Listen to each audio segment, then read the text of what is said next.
mix and match pieces for an eclectic look, but we recommend keeping your countertop cabinets and floors simple.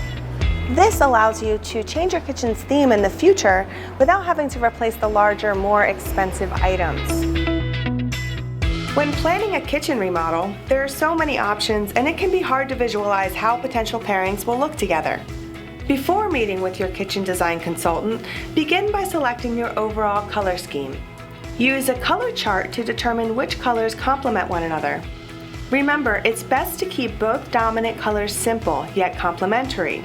Use the third accent color to bring some attitude and tie the design together.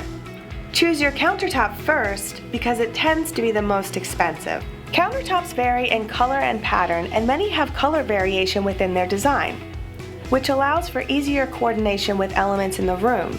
Once you've chosen your countertop, bring a sample with you to find the right cabinet and floor finishes for a unified look. Accenting is easy. If you like to use color, this is where you'll want to exercise that creativity.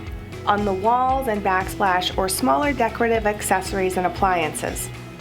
You can choose chrome or satin finishes on fixtures, appliances, knobs, and accessories, or seek out countertop and floor options that have gold or silver accenting to brighten up the space.